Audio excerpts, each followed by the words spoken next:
نحمده ونصلي على رسوله الكريم اما بعد فاعوذ بالله من الشيطان الرجيم بسم الله الرحمن الرحيم رب اشرح لي صدري ويسر لي امري واحلل عقدة من لساني يفقهوا قولي۔ سبق نمبر 206 آیت نمبر 31 سے 44 تک، لیسن نمبر 206 آیت 31 سے 44 تک۔ لفظی ترجمہ، ولما اور البتہ جب، جاءت آئے، رسولنا ہمارے بھیجے ہوئے یعنی فرشتے، ابراہیم علیہ السلام کے پاس، بالبشرا خوشخبری لے کر، قالو انہوں نے کہا، انا بے شک ہم، مہلکو ہلاک کرنے والے ہیں، اہل ہذہ القریہ اس بستی کے رہنے والوں کو، انا کیونکہ، اہلہا اس کے رہنے والے، کانوا ظالمین ظالم ہو چکے ہیں۔ قالا ابراہیم علیہ السلام نے کہا، ان فیہا بے شک اس میں، لوط ہے علیہ السلام، قالو وہ بولے یعنی فرشتے، نحن اعلم ہم زیادہ جانتے ہیں، بمن اس کو جو، فیہا اس میں ہے، لننجینہ البتہ ہم ضرور نجات دیں گے اس کو، وَأَهْلَهُ اور اس کے گھر والوں کو، إِلَّا امْرَأَتَهُ مگر اس کی بیوی، کانت ہے، من الغابرین پیچھے رہنے والوں میں سے، ولما اور جب، ان کہ، جاءت آئے، رسولنا ہمارے رسول، لوط علیہ السلام کے پاس، سیء بہم غمگین ہوا ان پر، وضاق بہم ذرعا اور تنگ ہوا ان سے دل میں، وقالو اور انہوں نے کہا، لا تخف نہ ڈرو، ولا تحزن اور نہ غم کرو، انا بے شک ہم، منجو کا نجات دینے والے ہیں تجھ کو، وَأَهْلَكَ اور تیرے گھر والوں کو، إِلَّا امْرَأَتَكَ سوائے تیری بیوی کے، کانت ہے وہ، من الغابرین پیچھے رہنے والوں میں سے، انا بے شک ہم، منزلون نازل کرنے والے ہیں، علی اوپر، اہل رہنے والوں کے، ہذہ القریہ اس بستی کے، رجزن ایک عذاب، من السماء آسمان سے، بما کانوا بوجہ اس کے جو تھے وہ، یفسقون نافرمانی کرتے، وَلَقَدْ تَرَكْنَا اور البتہ تحقیق چھوڑ دی ہم نے، منہا اس میں سے، آیتن ایک نشانی، بینتن کھلی کھلی، لقوم اس قوم کے لیے، یعقلون جو عقل رکھتی ہو، وَإِلَى مَدْيَنَ اور مدین کی طرف، اخاہم شعیبا ان کے بھائی شعیب علیہ السلام کو بھیجا، فقالا تو اس نے کہا، یا قوم اے میری قوم، اعبدوا اللہ، عبادت کرو اللہ کی، ورجوا الیوم الآخرہ، اور امید رکھو آخری دن کی، ولا تعثوا، اور نہ تم پھرو، فی الارض، زمین میں، مفسدین، مفسد بن کر، فکذبوہ، تو انہوں نے جھٹلا دیا اس کو، فاخذتہم، تو پکڑ لیا انہیں، الرجفۃ، ایک زلزلے نے، فاصبحوا، تو ہو گئے وہ،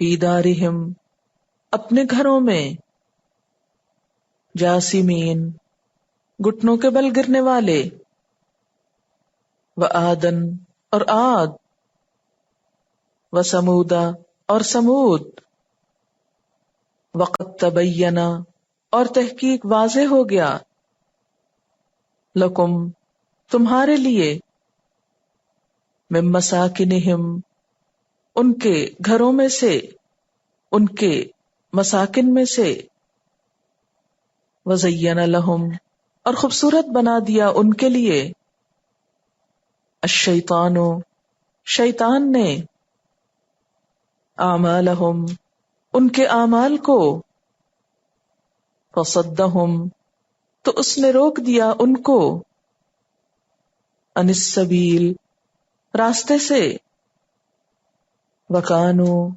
اور تھے وہ، مستبصرین، ہوش رکھنے والے، عقل مند، وقارون، اور قارون، وفرعون، اور فرعون، وہامان، اور حامان، وَلَقَدْ جَاءَهُمْ، اور البتہ تحقیق آئے ان کے پاس، موسیٰ علیہ السلام، بالبینات، روشن دلائل کے ساتھ، فاستکبروا، تو انہوں نے تکبر کیا، فی الارض، زمین میں، وما کانوا، اور نہ تھے وہ،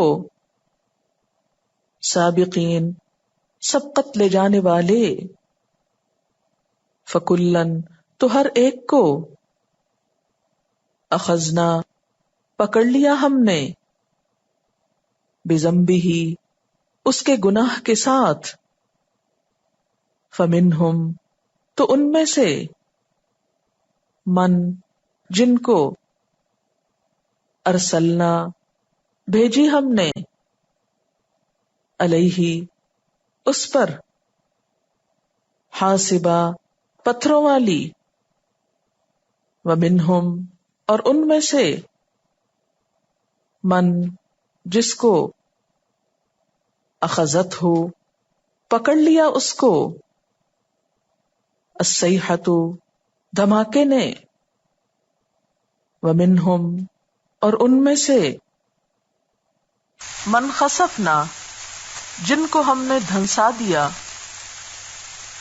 بہ الارض، اس کو زمین میں، ومنہم، اور ان میں سے، من اغرقنا، جن کو غرق کر دیا ہم نے، وما کان اللہ، اور نہیں ہے اللہ، لیظلمہم، تاکہ ظلم کرے ان پر، ولیکن کانوا، لیکن تھے وہ، انفسہم، اپنی جانوں پر، یظلمون، ظلم کرتے،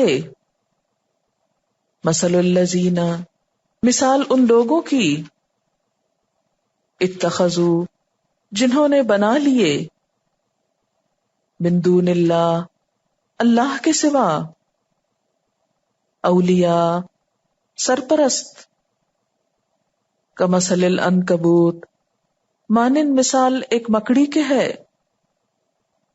اتخذت، جس نے بنا لیا،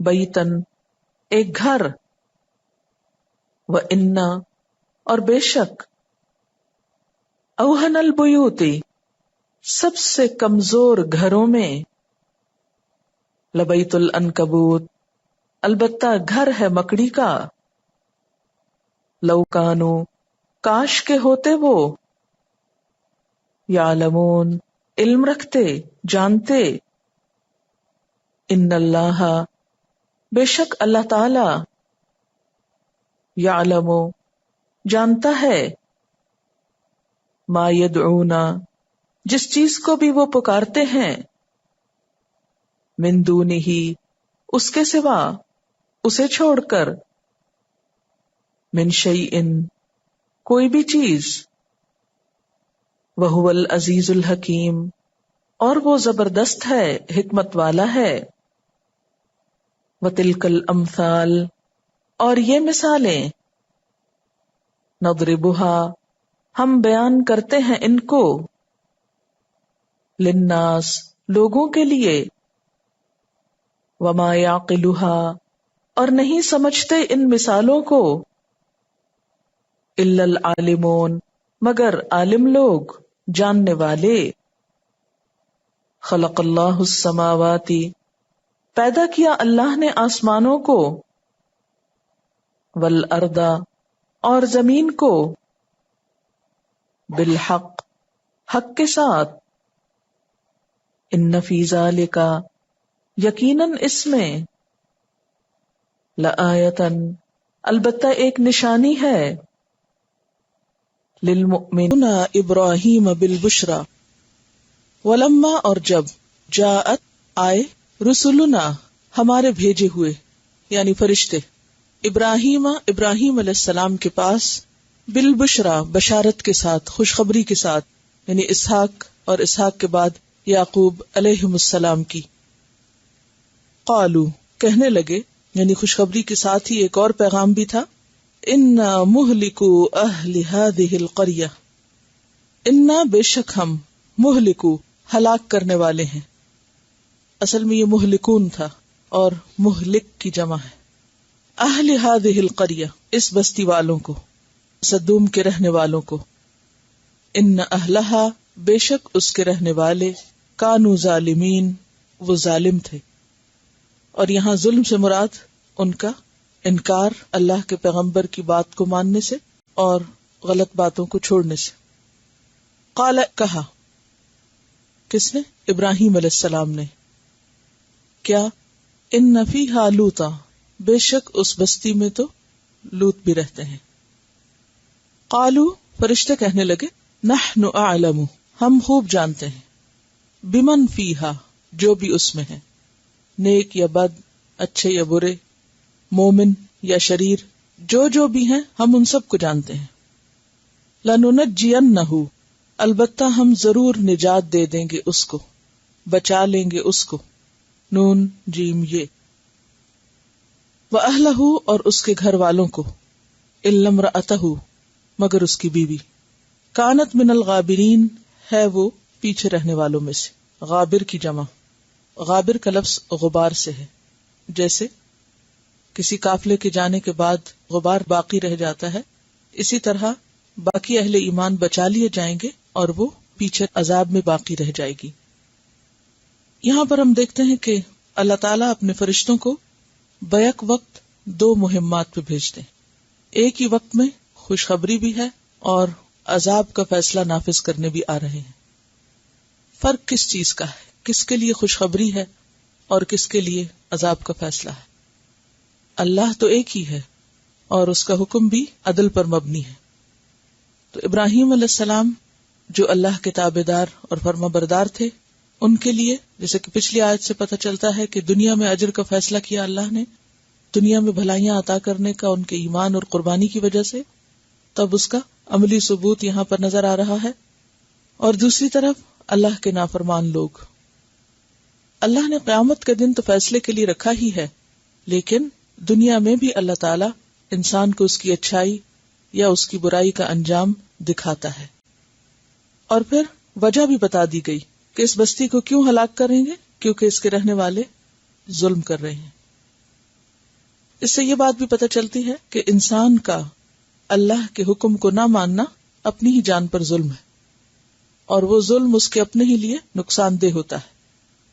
پھر یہاں آپ دیکھیے کہ ابراہیم علیہ السلام خوشخبری پا کر ایسا نہیں کرتے کہ وہ صرف اپنی ہی ذات میں پھولے نہ سمائیں اور خوشیاں منانے لگیں اور باقی سب کو بھول جائیں۔ ہمارا عام طور پر حال کیا ہوتا ہے کہ اگر اللہ ہمیں کوئی خوشی دے تو ہم باقی لوگوں کو بھول جاتے ہیں کہ وہ کس حال میں ہیں۔ تو یہاں پر جب انہیں خوشخبری کے ساتھ دوسری خبر بھی پتہ چلتی ہے تو وہ فوراً اپنی بات بھول کر ان کی فکر کرنے لگتے ہیں، اور خاص طور پر لوط علیہ السلام کی۔ وہ ان کے بھتیجے بھی ہیں اور دینی اور ایمانی بھائی بھی ہیں۔ تو اس سے یہ پتہ چلتا ہے کہ یہ دنیا تضادات کا مجموعہ ہے۔ یہاں ایک ہی وقت میں انسان کے لیے مختلف طرح کی خبریں ہوتی، ایک ہی وقت میں انسان کے پاس مختلف طرح کے حالات ہوتے ہیں۔ اگر ایک لمحے ایک چیز انسان کو اچھی لگ رہی ہے تو دوسرے لمحے دوسری چیز انسان کو تکلیف دہ بھی ہو جاتی ہے۔ اور پھر لوط علیہ السلام کی فکر کرتے ہوئے وہ فرشتوں سے جب بات کرتے ہیں، اور باقی آیات سے پتہ چلتا ہے کہ وہ اللہ سبحانہ وتعالی سے قوم لوط کے بارے میں بھی جھگڑتے ہیں۔ نہ صرف یہ کہ لوط علیہ السلام بلکہ قوم لوط، اس سے پتہ چلتا ہے کہ ابراہیم علیہ السلام لوگوں کے کس قدر خیرخواہ تھے، اور ان کی یہ خیرخواہی صرف ایمان والوں کے لیے نہیں، ان کے دل میں درد اور دکھ ان لوگوں کا بھی تھا جو بہکے ہوئے تھے۔ اور قوم لوط سے زیادہ شریر قوم شاید ہی کوئی قوم ہو کہ جو اپنے پیغمبر کو اس قدر ستانے والی تھی۔ لیکن اس کے باوجود ابراہیم علیہ السلام جانتے ہوئے بھی ان لوگوں کی فکر بھی کرتے ہیں کہ اب یہ عذاب سے ہلاک کر دیے جائیں گے۔ سورۃ ہود آیت 74 میں آتا ہے وَجَاءَتْهُ الْبُشْرَى يُجَادِلُنَا فِي قَوْمِ لُوط، وَجَاءَتْهُ الْبُشْرَى، ان کے پاس تو خوشخبری آئی اور وہ خوشخبری پا کر ہمارے ساتھ قوم لوط کے بارے میں جھگڑنے لگا۔ اس سے پتہ چلتا ہے کہ ایک دین کا پیغام پہنچانے والا کیسا دل رکھتا ہے، اس کے دل میں انسانوں کی کس حد تک ہمدردی اور خیرخواہی ہوتی ہے کہ وہ آخرت کے عذاب سے بچ جائیں اور دنیا کی رسوائی سے بھی بچ جائیں۔ اپنے دشمنوں کے لیے بھی اور معاشرے کے شریر لوگوں کے لیے بھی اگر اس حد تک خیرخواہی نہ ہو تو انسان تبلیغ کا کام نہیں کر سکتا۔ یہ کوئی اخلاق نہیں کہ اگر کوئی شخص آپ کے طریقے پر ہے تو آپ اس کے لیے ہمدردی رکھتے ہیں، اور اگر نہیں تو آپ کے دل میں اس کے لیے ہمدردی نہ ہو۔ انسانی ہمدردی ہر ایک کے لیے، اپنے کے لیے بھی اور غیر کے لیے بھی ہونا ضروری ہے، کیونکہ ساری مخلوق کون ہے؟ اللہ کا کنبہ ہے۔ تو اللہ کے کنبے کا خیال رکھنا اور اللہ کے کنبے کے لیے ہمدردی رکھنا یہ ایک مسلمان کی ذمہ داری ہے۔ یہ ابراہیم علیہ السلام کا اسوہ ہے۔ دین کبھی نفرتوں سے نہیں پھیلا، کبھی بغض اور عداوت سے نہیں پھیلا، دین ہمیشہ خیرخواہی سے پھیلتا ہے۔ قال ان فیہا لوطا، اور یہاں اس آیت سے پتہ چلتا ہے کہ وہ خاص طور پر لوط علیہ السلام کے بارے میں فکر مند تھے کہ اگر اس بستی پہ عذاب آ گیا تو اس کا مطلب یہ ہے کہ لوط علیہ السلام بھی بیچ میں جائیں گے۔ تو فرشتوں نے تسلی دی کہ ہم سب جانتے ہیں کہ وہاں کون کون ہے۔ تو اس سے پتہ چلتا ہے کہ فرشتے اپنا کام کرنے سے پہلے پوری پلاننگ کر کے آتے ہیں کہ وہ کام کیسے کرنا ہے اور کس کس پر کس طرح مصیبت یا بچاؤ کا بندوبست کرنا ہے۔ تو اس وقت انہیں بتا دیا گیا کہ لوط علیہ السلام اور ان کے گھر والے بچا لیے جائیں گے سوائے ان کی بیوی کے۔ جیسے کہ آپ جانتے ہیں کہ ابراہیم علیہ السلام نے جب ہجرت کی تھی تو ان کے ساتھ ایک ان کے بھتیجے لوط علیہ السلام تھے اور دوسرے ان کے چچا کی بیٹی سارہ تھی۔ سارہ کے ساتھ انہوں نے خود نکاح کیا اور لوط علیہ السلام کو اللہ کے حکم سے سدوم کی طرف بھیجا۔ تو قرآن سے یوں معلوم ہوتا ہے کہ لوط علیہ السلام نے شادی اسی بستی میں کی تھی جس بستی کی طرف وہ بھیجے گئے تھے، اور وہ خاتون جو بظاہر مسلمان تھی لیکن اپنی قوم کی طرفداری اپنے شوہر سے زیادہ کرتی تھی۔ اب یہاں پر آپ دیکھیے کہ پھر ایک میزان قائم کرنا ہوتا ہے، اور وہ میزان کیا ہے کہ انسان کو منافقت سے نکلنا ہوتا ہے کہ اگر آپ مسلمان ہیں، صاحب ایمان ہیں، تو پھر اس کے لیے کیا ضروری ہے کہ اندر باہر سے ویسے ہی ہوں، صرف ظاہر سے نہیں اور صرف دل سے نہیں۔ اور اگر آپ ظاہر سے ہیں تو دنیا میں معاملہ ظاہر پر ہوگا، لیکن جب اللہ کے ساتھ معاملہ ہوگا بندوں کا تو وہ کس پر ہوگا؟ باطن پر ہوگا۔ وہاں پر ظاہر فائدہ نہ دے گا جب تک باطن ساتھ نہ ہو۔ تو اسی لیے لوط علیہ السلام کی بیوی جنہوں نے فرشتوں کے آنے کا راز کھولا تھا اپنی قوم پر اور ان کی حمایتی تھی، ان کے برے عمل کو برا سمجھتی نہیں تھی، تو ان کی بھی پکڑ ہو گئی۔ کانت من الغابرین، وَلَمَّا أَنْ جَاءَتْ رُسُلُنَا لُوطًا، اور جب آ گئے ہمارے بھیجے ہوئے یعنی فرشتے لوط علیہ السلام کے پاس، سِیءَ بِهِمْ، رنجیدہ ہوا ان کے بارے میں، غمگین ہوا. ساء یسوء، سوء کس کو کہتے ہیں؟ وہ برائی جس سے کرنے والے کا حال برا ہو، یعنی وہ برائی جو کرنے والے پر اثر انداز ہو، یا کوئی بھی تکلیف جو دوسرے کے اوپر اثر کرے. تو سِیءَ بِهِمْ یعنی اس برائی نے ان کے اوپر کیا کیا؟ اثر کیا، یعنی وہ اس سے رنجیدہ ہوئے، غمگین ہوئے. کیوں غمگین ہوئے؟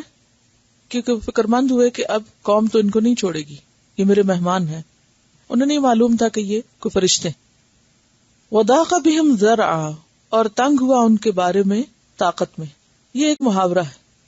داقہ کا لفظ تو معلوم ہے آپ کو، ضیق سے ہے، تنگ ہونے کے معنی میں، اور بہم کا معنی ہے ان کے بارے میں. کن کے بارے میں؟ اپنے مہمانوں کے بارے میں نہیں، فرشتوں کے بارے میں جن کو ابھی وہ جانتے نہیں تھے کہ فرشتے ہیں. اور ذرع کا لفظ جو ہے، ذرع یذرع کا معنی ہوتا ہے بازو پھیلانا، ہاتھ کی کشادگی، گنجائش، طاقت. تو طاقت یا گنجائش ان کی تنگ ہو گئی ان کے بارے میں، یعنی وہ اپنے آپ کو بے ہمت پانے لگے اپنی قوم کے مقابلے میں. یہ معنی یعنی اپنے مہمانوں کے لیے ان کی طاقت قوم کے مقابلے کے لیے تنگ ہو گئی. یہ مفہوم بنتا ہے. اور یہ کیا ہے؟ کنایا ہے ان کی عجز سے، یعنی ناگواری برداشت سے باہر ہوتی جا رہی تھی. وہ اپنے آپ کو ان کے مقابلے میں بہت کمزور محسوس کر رہے تھے. کن کے مقابلے میں؟ قوم کے مقابلے میں. وقالو، اور وہ کہنے لگے یعنی فرشتے، لا تخف، نہ خوف کرو، ولا تحزن، اور نہ غمگین ہو.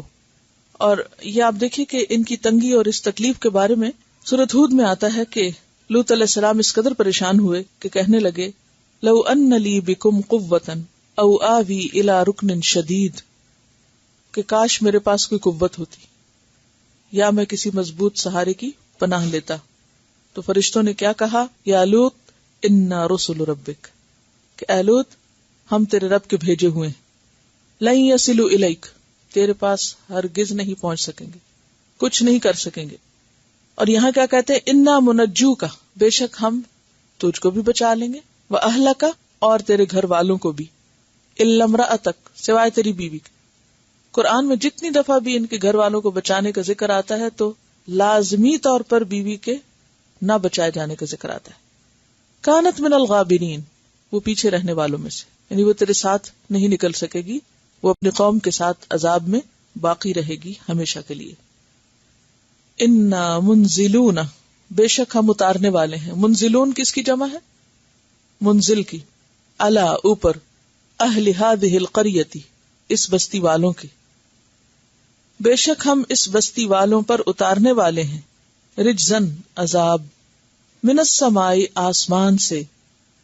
رجز جو ہے کیسے عذاب کے لیے آتا ہے؟ گندے عذاب کے لیے، پلیدی کے لیے بلس استعمال ہوتے ہیں رجز کے معنوں میں بھی، اور عذاب اور بلا اور مصیبت کے لیے. اور اشارہ کس چیز کی طرف ہے؟ جو ان پر پتھروں کی بارش ہوئی تھی. بما کانوا یفسقون، بوجہ اس کے جو وہ تھے نافرمانی کرتے. ان کی نافرمانیوں کی وجہ سے ہم ان پر آسمان سے عذاب اتارنے والے ہیں. وَلَقَدْ تَرَكْنَا مِنْهَا آیَةً بَيِّنَةً، وَلَقَدْ تَرَكْنَا، اور البتہ تحقیق چھوڑ دی ہم نے، منہا، اس سے، یعنی اس بستی میں سے، آیتن، ایک نشانی، بینتن، ظاہر. ظاہر کیسے تھی؟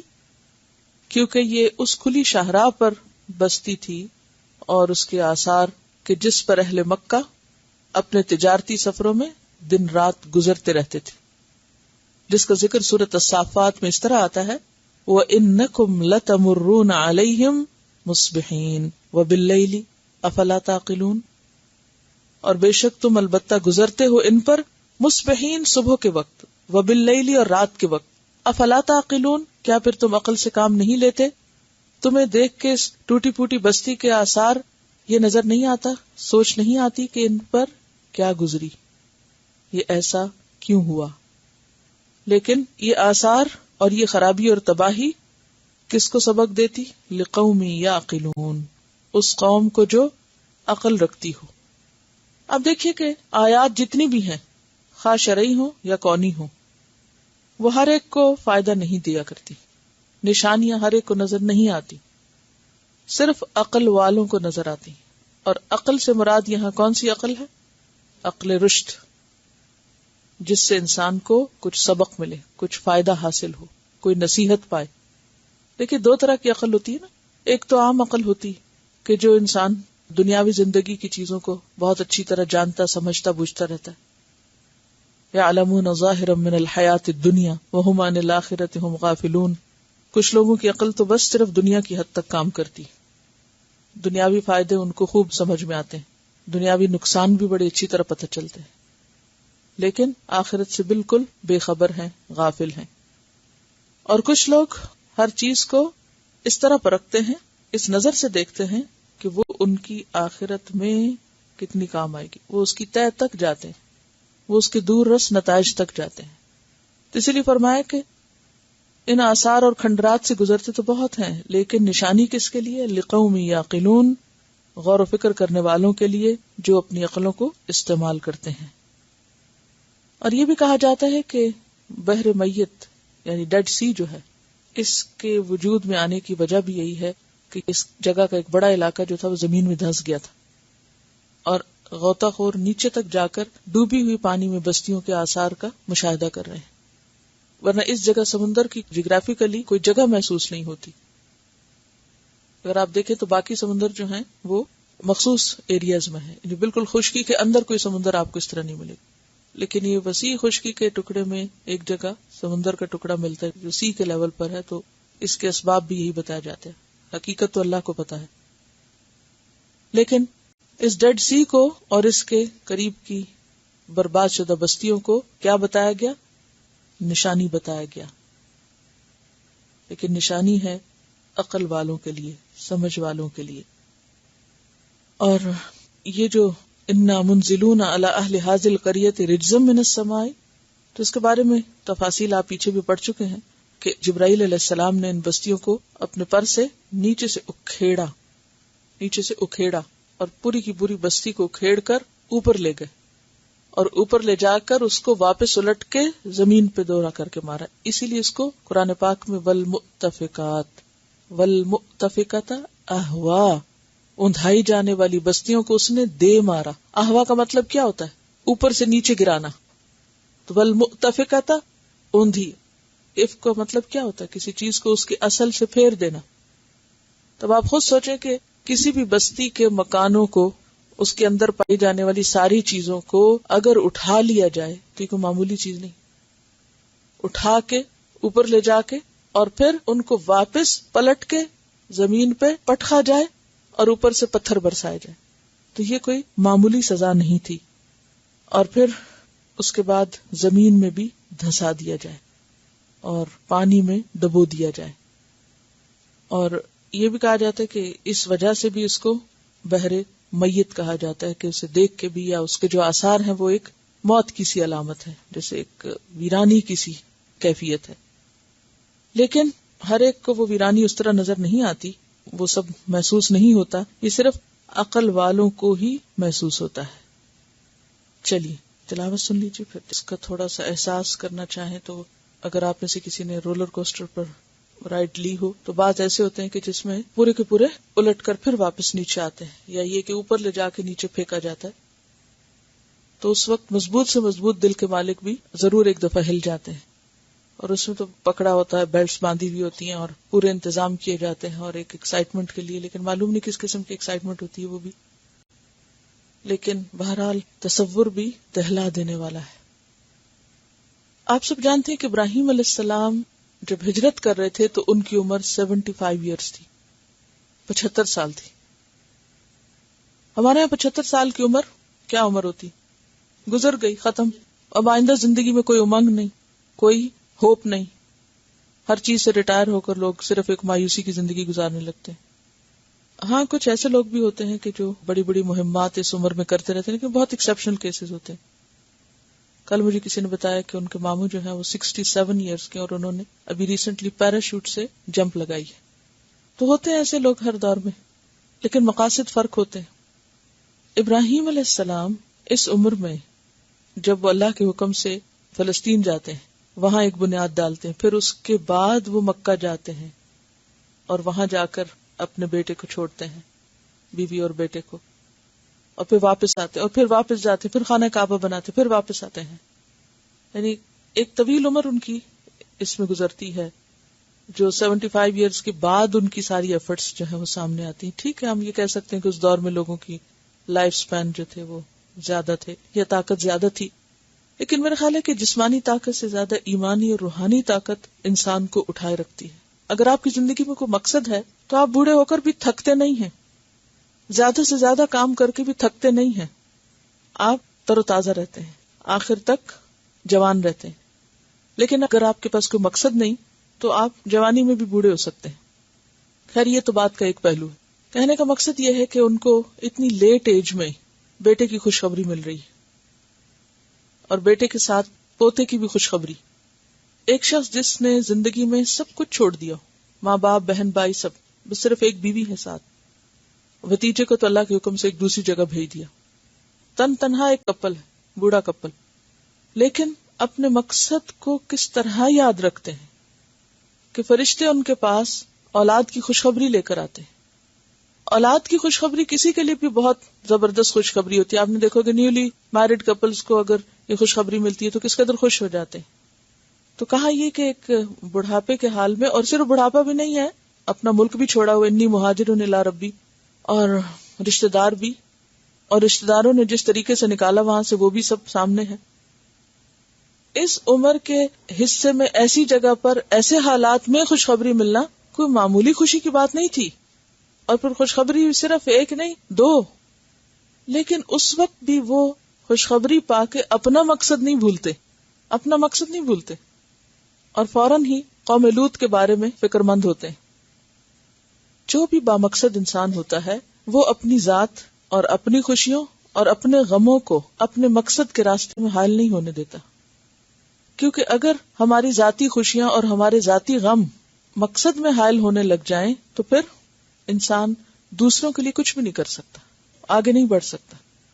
یہی وہ صفات تھی جن کی وجہ سے اللہ سبحانہ و تعالیٰ نے ابراہیم علیہ السلام کو اتنا بڑا مقام عطا کیا کہ دنیا میں اس کا اجر اس کو دیا. آتیناہ اجرہ فی الدنیا اور وانہ فی الآخرۃ لمن الصالحین، یقینی طور پر آخرت میں وہ صالح لوگوں میں سے ہوں گے. تو ہمارا حال تو یہ ہے کہ اگر ہمیں زندگی میں دنیا میں کوئی ریوارڈ مل جائے، کوئی اجر مل جائے، کوئی انعام مل جائے، کوئی سہولت مل جائے تو ہم وہیں چوڑ ہو کے بیٹھ جائیں گے. اب مزید کرنے کی کیا ضرورت ہے؟ کچھ اب جو ملنا تھا، جہاں پہنچنا تھا پہنچ گئے، ہم یہیں تک تو پہنچنا تھا. تو بندہ مومن جو ہے اس کی منزل دنیا نہیں ہوتی کہ بس یہاں تک پہنچنا تھا، اس کی منزل آخرت ہے. اسے کچھ ملے یا اس سے کچھ جائے، وہ اپنے کاز سے کمیٹڈ ہوتا ہے. صحابہ کرام کی زندگیوں میں بھی خوشیاں بھی آئیں، غم بھی آئے، لیکن کام کبھی نہیں رکا. ہمارے ہاں کام کرنے کا مزاج ہی نہیں بنتا. یہاں آپ دیکھیے نا، آپ نے جو بات کی کہ ہم آئے تو ہم نے اپنے بچوں کے لیے سوچا. ایک بامقصد انسان صرف اپنے بچوں کے لیے نہیں سوچتا، وہ صرف اپنوں کے لیے نہیں سوچتا، وہ سب کے لیے سوچتا ہے. ہم مسلمانوں کی سوچ سب کے لیے سوچنے والی بنی نہیں کہ ہم سب کی خیر خواہی کریں. ایک سڑک پہ جاتے ہوئے آس پاس کی گاڑیوں میں بیٹھے ہوئے لوگوں کا درد محسوس کر سکے کہ معلوم نہیں کون کس کس دکھ میں، اور اس تک اللہ کا پیغام کیسے پہنچے گا، ان کا کیا بنے گا. کس قدر خود غرض ہیں ہم. یہ تو سوچتے ہیں میرا کیا بنے گا اور میرے بچے کا کیا بنے گا اور میرے بھائی کا کیا بنے گا. یہ نہیں سوچتے کہ اللہ کی اس مخلوق کا کیا بنے گا. تو ایسے لوگ کچھ کام نہیں کر سکتے جن کی سوچ صرف آدھی سوچ ہوتی ہے کہ میرا کیا بنے گا. ابراہیم علیہ السلام کو جب پتہ چل گیا تو وہ اسی پہ نہیں رک گئے، وہ سوچنے لگے ان کا کیا بنے گا، ان کی آخرت کا کیا ہوگا. اسی طرح لوط علیہ السلام کی آزمائش بہت سخت تھی. لوط علیہ السلام پر صرف ان کی 2 بیٹیاں ہی مان لائی تھی، کوئی اور بندہ نہیں تھا. ان کا بیٹا تھا نہیں، بیوی جس قوم کی تھی وہیں رہ گئی، اور کوئی ان کے ساتھ اور نہیں گیا سوائے ان کے. اور جگہ پر آتا نا وما وجدنا فیہا غیر بیت من المسلمین، صرف ایک ہی گھر مسلمانوں کا تھا وہاں پوری بستی میں. وَإِلَىٰ مَدْيَنَ أَخَاهُمْ شُعَيْبًا، اور مدین کی طرف ان کے بھائی شعیب علیہ السلام کو بھیجا. بھائی نسب میں بھائی اور مدین ابراہیم علیہ السلام کے بیٹے یا پوتے کے نام پر ایک قبیلہ ہے، اور شعیب علیہ السلام ان میں بحیثیت نبی کے مبعوث ہوئے. فقال یا قوم اعبدوا اللہ، تو اس نے کہا اے قوم اللہ کی عبادت کرو، وارجوا الیوم الآخرہ، اور آخرت کے دن کی امید رکھو، ولا تعثوا فی الارض مفسدین، اور نہ تم پھرو فساد کرتے ہوئے زمین میں مفسد بن کر. تو یہاں شعیب علیہ السلام نے اپنی قوم کو 2 باتوں کے کرنے اور 1 بات کے نہ کرنے کا حکم دیا. 2 کون سی باتیں جن کے کرنے کا کہا؟ نمبر 1 اعبد اللہ، اللہ کی عبادت کرو، اور نمبر 2 ورجوا الیوم الآخر، آخرت کے دن سے ڈرو. رجا امید کے معنی میں آتا ہے، لیکن اس سے مراد خوف بھی لیا جاتا ہے. آخرت کا خوف کرو، کیونکہ آخرت فراموشی انسان کو گناہوں میں دلیر کر دیتی ہے. عبادت ہو ہی نہیں سکتی جب تک کہ آخرت کی فکر نہ ہو. ورجوا الیوم الآخرہ، اور اس کو آخری دن کیوں کہا گیا؟ اگر ہم اپنی زندگی کے سارے مرحلوں کو دیکھیں تو ٹوٹل زندگی 4 دن ہے. ایک وہ دن جو ہمارے اس دنیا میں آنے سے پہلے کا تھا، ایک دن جو ہم یہاں گزار رہے ہیں، ایک دن قبر میں ہے، اور آخری دن حشر کا دن ہے. تو یوم الآخر جو ہے آخری دن ہے، یعنی 4 دنوں میں سے سب سے آخری دن، جب سب کا فیصلہ ہو جائے گا. تو جو بامقصد انسان ہوتا ہے وہ موت تک کام کرتا ہے. وہ یہ نہیں دیکھتا میں بوڑھا ہو چکا ہوں، میں بیمار ہو گیا ہوں، میں اب سردی ہے، اب گرمی ہے، اب شادی ہے، اب مرنا ہے، اب جینا ہے. کوئی چیز اس کو نہیں روکتی کام کرنے سے. کیوں؟ اس لیے کہ اس کے لیے یہ زندگی ساری کی ساری کام ہے، ٹل دا لاسٹ ڈے. اسی لیے البیرونی کے بارے میں آتا ہے کہ بستر مرگ پہ تھے، فوت ہونے کے قریب تھے، تو کوئی اور ان کا حال پوچھنے کے لیے آئے، تو وہ ان سے وراثت کا مسئلہ پوچھنے لگے. تو کہنے لگے کہ آپ اتنی تکلیف میں ہیں تو اس مسئلے کو جان کے کیا کریں گے؟ تو بولے کہ میں اسے جان کر مروں، یہ اس سے زیادہ بہتر ہے کہ میں اس کے بارے میں جہالت سے مروں. انہوں نے مسئلہ بتایا، اور جو ہی وہ دروازے سے باہر نکل کے تھوڑا آگے گئے تو پیچھے سے آواز آئی کہ فوت ہو گئے. اس کو کہتے ہیں پنگوڑے سے لے کر قبر تک علم حاصل کرو، یعنی کچھ نہ کچھ اچھا کرتے رہو. ہمارے عام طور پہ خرابیاں کیوں ہیں؟ کیونکہ لوگ بیکار ہیں، کام کوئی نہیں، ان کو مقصد کوئی نہیں زندگی میں. لہٰذا جب اپنی زندگی میں کوئی مقصد نہیں تو کبھی اس کے لیے مصیبت بنتے ہیں، کبھی اس کے لیے بنتے ہیں، فساد ہی فساد ہے. تو اسی لیے آپ دیکھیے کہ اینڈ آیت کا کہاں ہو رہا ہے، وَلَا تَعْثُوا فِي الْأَرْضِ مُفْسِدِينَ. مفسد بن کے نہ پھرو. کون مفسد ہوتا ہے؟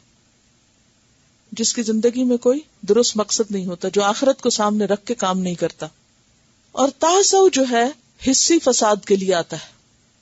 آپ کو یاد ہو کہ وہ کیڑے کا اون کھا جانا، حصی فساد کے لیے، مادی فساد کے لیے، ڈسٹرکشن کے لیے یہ لفظ آتا ہے. وَلَا تَعْثُوا فِي الْأَرْضِ، اور ڈسٹرکشن نہ کرو زمین میں، مفسدین، مفسد بن کر. اب اس میں کیا کیا آتا ہے؟ زمین کے فساد میں امن و امان کو خراب کرنا، درخت کاٹنا، پانی کو پلوٹ کرنا، عمارتیں گرانا. اسی طرح موجودہ دور میں ٹیررزم کی جتنی بھی قسمیں ہیں وہ ساری فساد میں آتی ہیں کہ آپ لوگوں کی زندگی حرام کریں دین کے نام پر یا مذہب کے نام پر. اسلام میں اس کا کوئی جواز نہیں. تو وَلَا تَعْثُوا فِي الْأَرْضِ مُفْسِدِينَ، پیغمبروں کی تعلیم کیا رہی ہے کہ تم زمین پہ فساد نہ کرو. آپ صلی اللہ علیہ وسلم سفر میں تھے، آپ کے ساتھ کچھ ساتھی تھے آپ کے، تو ایک جگہ پر آپ اترے تو آپ نے لوگوں کو منع کیا کہ درخت مت کاٹنا، کیونکہ بے وجہ درختوں کا کاٹنا بھی فساد ہے.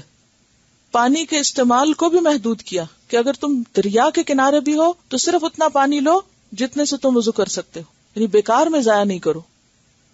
ضرورت میں تو جتنا بھی چاہیے وہ انسان استعمال کر سکتا ہے، لیکن بلا ضرورت ریسورسز کا ضائع کرنا بھی فساد ہے. تو یہ جو بات ہے، ایک طرف اللہ کی عبادت کرو، آخرت کے لیے کام کرو، اور ایک چیز سے خاص طور پر بچو، اور وہ ہے فساد. اور اس کی ڈیفینیشن بہت وسیع ہے. کسی بھی طرح فساد کیا ہے؟ کل بھی میں نے آپ کو بتایا تھا. کس کو کہتے ہیں فساد؟ اعتدال سے ہٹنا، ایکسٹریمزم. اعتدال سے ہٹنا جو ہے یہ فساد ہے. خواہ وہ مال خرچ کرنے کے بارے میں ہو، خواہ وہ کھانے پینے کے بارے میں ہو، خواہ وہ جسمانی صحت کے معاملے میں ہو، کوئی بھی چیز جب وہ اپنے اعتدال سے ہٹے گی اور اعتدال کیا ہے کہ جس چیز کو جیسا ہونا چاہیے ویسے ہی ہو، تو وہ کیا بن جائے گی؟ فساد بن جائے گی. وَلَا تَعْثَوْا فِي الْأَرْضِ، اور پھر جب مفسدین دوبارہ فرمایا تو اس کا کیا معنی ہے؟ مفسد فساد میں دونوں طرح کا بگاڑ شامل ہے، حسی بھی اور مانوی بھی، مادی بھی اور اخلاقی بھی. اخلاقی فساد کیا ہے؟ مادی فساد تو آپ کو معلوم ہے کہ طرح طرح کی تباہی، جانوں کا قتل عام، درختوں کو کاٹنا، جانوروں کو مارنا، ہوا میں فضا میں پولوشن پھیلانا، پانی کو پلوٹ کرنا، یہ سب فساد کی قسمیں. اسی لیے قرآن میں آتا ہے ظہر الفساد فی البر والبحر بما کسبت ایدی الناس. سمندر اور خشکی دونوں جگہ فساد پھیل گیا انسانوں کے ہاتھوں کی کمائی کی وجہ سے. انسانوں نے اپنے ہاتھوں زمین کا ستیہ ناش کیا. تو بات یہ ہے کہ وہ تو تاسو میں آتا ہے، لیکن مفسدین کے جو فساد کا لفظ ہے اس میں حسی کا کیا معنی ہے؟ یعنی مادی چیزوں کی خرابی بھی آتی ہے اور اس کے ساتھ ساتھ اخلاقی بگاڑ بھی آتا ہے.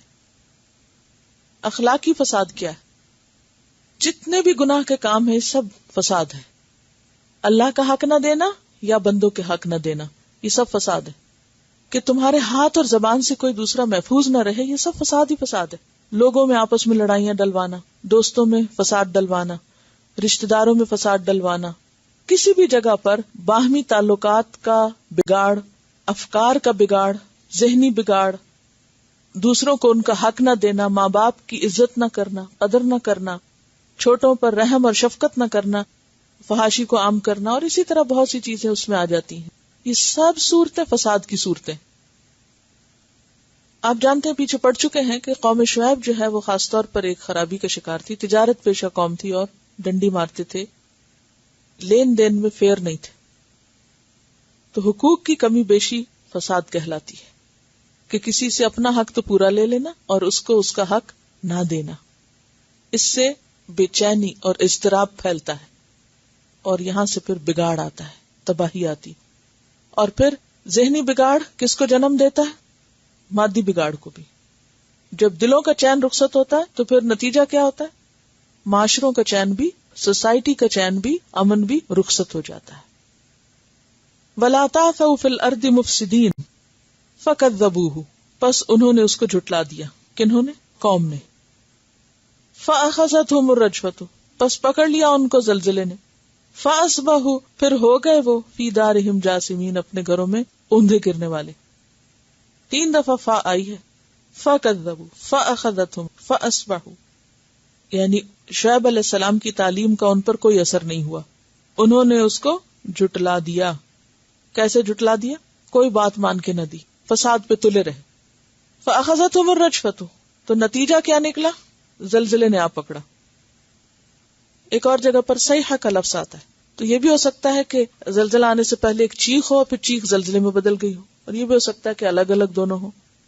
فَأَصْبَحُوا فِي دَارِهِمْ، تو صبح کی انہوں نے اپنے گھروں میں جاثمین، اوندھے منہ گرنے والے. جاثم جو ہے جسوم سے، جاسما، جسوم کہتے ہیں پرندے کا زمین پر سینے کے بل بیٹھنا. کبھی پرندے کو لینڈ ہوتے دیکھا نیچے؟ بعض پرندے تو پنجے پیر رکھتے ہیں نا، تو بعض جو ہوتے ہیں پہلے آگے سے بینڈ کرتے ہیں، سینے کے اوپر آ کے گرتے ہیں، پھر پیچھے کو ہوتے ہیں. تو سینے کے بل گرنا جو ہے اس کو جسوم کہتے ہیں، اور پھر گر کے اس کے ساتھ چمٹ جانا. تو انسان کا سینے کے بل گرنا، عام طور پر جو لوگ بے ہوش ہوتے ہیں کس طرح گرتے ہیں؟ پیچھے کو گرتے ہیں، آگے نہیں گرتے، عموماً پیچھے گر جاتے ہیں. نیچرل گرنا کیا ہوتا ہے؟ پیچھے گرنا.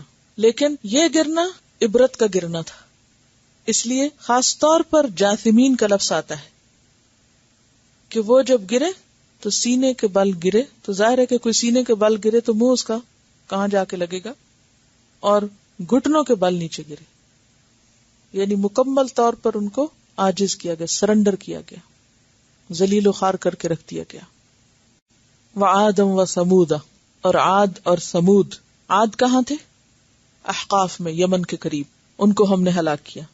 اور سمود کہاں تھے؟ حجر میں، وادی القریٰ کے قریب. وقد تبین لکم من مساکنہم، حالانکہ تحقیق واضح کیا تمہارے لیے، یا واضح ہو گئی تمہارے لیے، کیونکہ تبین لفظ جو ہے لازم اور متعدی دونوں طرح آتا ہے. واضح ہو گیا تمہارے لیے من مساکنہم، ان کے مساکن سے. کیا واضح ہو گیا؟ ان کی ہلاکت. ان کی ہلاکت ان کے گھروں سے واضح ہو گئی کہ یہاں کوئی عذاب آیا تھا، تباہی آئی تھی. یعنی جب تم اپنے تجارتی سفروں میں ان علاقوں سے گزرتے ہو تو بات پوری طرح کھل کے سامنے آ جاتی کہ گھر باقی ہیں کچھ اور لوگ نہیں ہیں، یہاں آبادی نہیں ہے، ان پہ کیا گزری. آپ کا کوئی ایسا ایکسپیرینس ہے کہ آپ کسی علاقے سے گزرے ہوں اور وہاں پورے کا پورا گاؤں گرا پڑا ہو اور آپ کو کوئی سوچ ہی نہ آئی ہو اور آپ آگے چلے گئے ہوں؟ ایک دفعہ مجھے چترال میں ایک علاقے میں جانے کا اتفاق ہوا، اندر ہی اندر چھوٹی چھوٹی پگڈنڈیاں سی ہوتی ہیں ان پر. تو ایک جگہ سے ہم گزر رہے تھے تو چھوٹا سا گاؤں سا تھا کہ پورے کا پورا گرا پڑا تھا، کوئی نہیں تھا وہاں، نہ بندہ نہ بشر نہ کوئی چیز. تو چلتے چلتے ایک دم اس جگہ نے اپنی طرف متوجہ کر لیا اور بہت دیر تک ایک گہری سوچ رہی کہ یہاں کیا ہوا ہوگا، کیوں لوگ چلے گئے یہاں سے، کہاں گئے، کیا گزری، کیسے ہوا.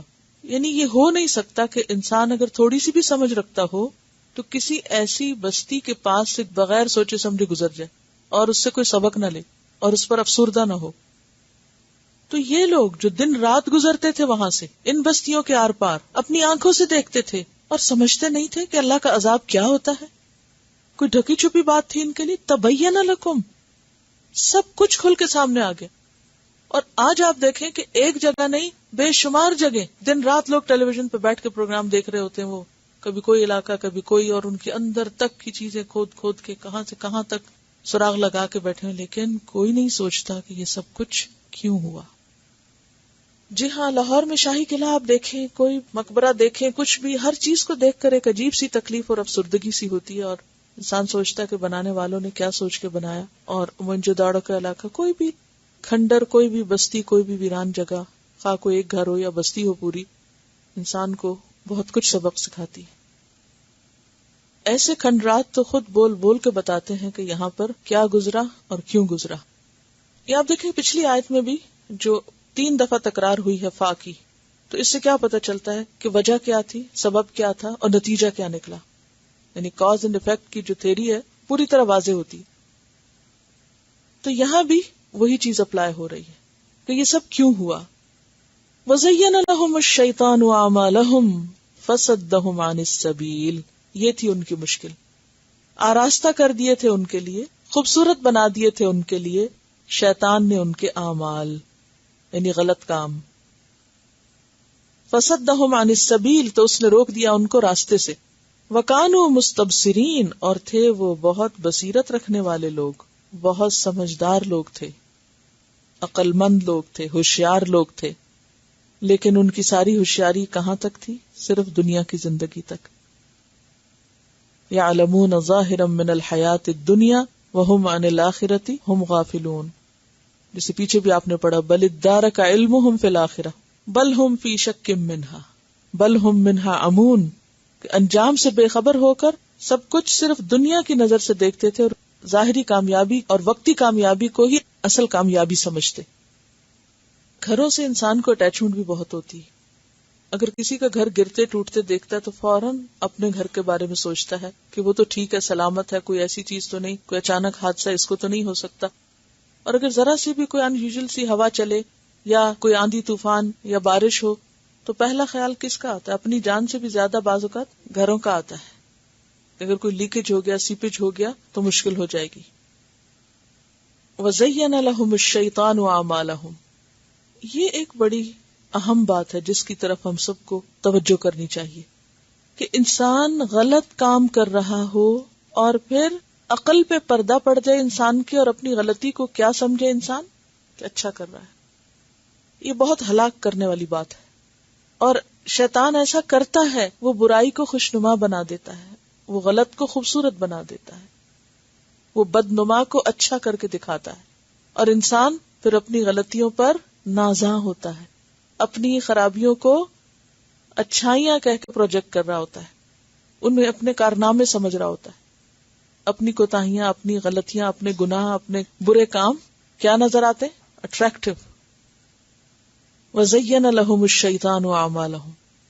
اب دیکھیے کہ کتنے ہی کام ایسے ہیں جو غلط ہیں، اللہ کی نافرمانی میں آتے ہیں اور ہمیں معلوم بھی ہیں، لیکن ہم سب ان پہ ریجھتے بھی بہت ہیں. کتنے ہی حرام کام، کتنے ہی غلط کام عریانی، فحاشی، بے حیائی کے بہت سے کام، پہننا، اوڑھنا، بچھونا، بہت سی ایسی چیزیں کہ جو اللہ کی نافرمانی میں صریحاً آتی ہیں، لیکن ہمیں اس میں کوئی آر محسوس نہیں ہوتی اور ان چیزوں کی طرف لپکے چلے جاتے ہیں، اور اگر خود بچتے بھی ہیں تو اپنے بچوں کے بارے میں ان چیزوں کو برا نہیں جانتے.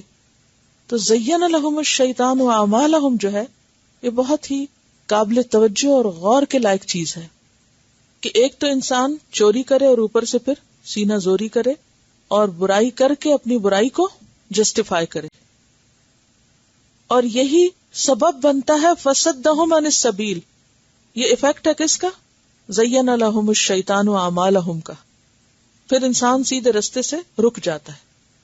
تو شیطان نے ان کو روک دیا سیدھے رستے سے، کیونکہ انسان اسی میں کھو گیا نا، اسی میں الجھ گیا. علامہ اقبال کہتے ہیں نا، اسی روز و شب میں الجھ کر نہ رہ جا کہ تیرے زمانوں مکان اور بھی ہیں. کبھی ہمیں سورج کا نکلنا یعنی اس میں ہم کھو جاتے ہیں، اور کبھی اس کے غروب کے منظر میں کھو جاتے ہیں، اور ہر روز ایک نیا دن نکلتا ہے تو ہم صرف اسی کی پلاننگ کر رہے ہوتے ہیں کہ آج مجھے کیا کچھ کرنا ہے، اور انجام کیا ہوگا ان سارے دنوں کا اکٹھا کر کے جمع کر کے نتیجہ کیا نکلے گا وہ یاد نہیں ہوتا. اور پھر اللہ تعالیٰ فرماتے ہیں کہ ایسا نہیں تھا کہ وہ کوئی بدھو قسم کے لوگ تھے، وہ دنیاوی اعتبار سے بہت ہوشیار لوگ تھے. وَكَانُوا مُسْتَبْصِرِينَ، اور وہ دیکھنے والے لوگ تھے، ہوشیار لوگ تھے، سمجھدار لوگ تھے، چیزوں کو خوب انالائز کر سکتے تھے، ان پہ خوب تبصرے کر سکتے تھے، ان کو گہرائی تک دیکھتے تھے. اب بھی آپ دیکھیں کہ جو لوگ دنیا کے لیے کام کرتے ہیں پوری پلاننگ کے ساتھ چلتے ہیں، اور پھر اس کے بعد اس میں جو نفع نقصان ہے اس پر بھی پوری طرح نظر رکھتے ہیں کہ اتنی انویسٹمنٹ کریں گے تو اس کا یہ نتیجہ ہوگا، تو مارکیٹ ایسی ہوگی تو پھر نقصان کا جو ریشو ہے وہ اتنا ہوگا، اور یہاں انویسٹ کرنا چاہیے اور یہاں نہیں کرنا چاہیے. اس طرح کی باتیں آپ عام طور پر لوگوں کو محفلوں میں بیٹھ کے کرتے سنیں گے. ایسے ایسے جینیس لوگ ہوتے ہیں، ایسے ایسے ذہین لوگ ہوتے ہیں، ایسے ایسے قابل لوگ ہوتے ہیں کہ دنیاوی اعتبار سے چھوٹے چھوٹے نفع نقصان کو پہچانتے ہیں. لیکن اتنا ذہن اور اتنی ذہانت آخرت کے معاملے میں آ کے زیرو ہو جاتی ہے، اس کے بارے میں کچھ سوچ ہی نہیں پاتے.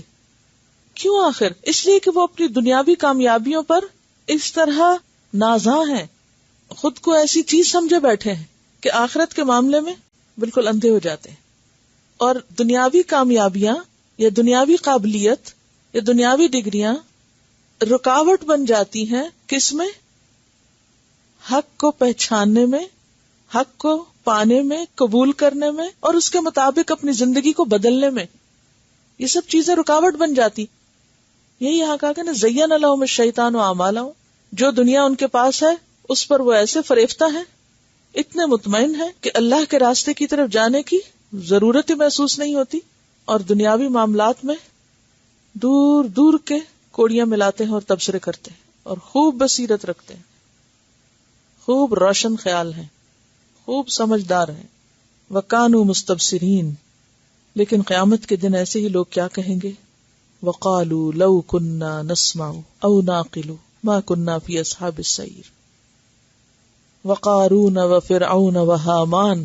ایسے مستبصرین کی آپ مثالیں دیکھیں کہاں ملیں گی آپ کو. دنیاوی اعتبار سے کون مستبصرین تھے؟ قارون، فرعون اور حامان. یہ دنیاوی کامیابیوں کا سمبل. قارون مالدار ہونے کا سمبل، فرعون دنیاوی جاہ اور ریاست کا سمبل، حامان اس کا وزیر، مددگار، رائٹ ہینڈ. آج بھی آپ دیکھیں کہ ایسی پرسنالٹیز کے نام لیتے ہوئے لوگوں کے دل بیٹھتے ہیں. کہیں ذکر آ جائے آج کے کسی قارون کا یا کسی اور فرعون کا تو لوگ ایک دم کیا ہوتے ہیں؟ مروب ہو جاتے ہیں، کیونکہ ان کے نزدیک کامیابی بس یہی کامیابی ہے کہ آپ دنیا میں سب سے ریچسٹ انسان بن جاؤ. اور قارون کو بھی کیا مان تھا، حالانکہ وہ ایک ریلیجس شخص بھی تھا، کیا مان تھا، کس چیز کی اکڑ تھی اس کو؟ یہ سب کچھ مجھے میرے علم کی وجہ سے ملا کہ میں بہت صاحب بصیرت انسان ہوں. مستبصرین. پہلے اقوام کی بات کی گئی، اب افراد کی بات کی گئی. لیکن ان سب کے علم اور ان کی بصیرت اور بصارت کیا تھی؟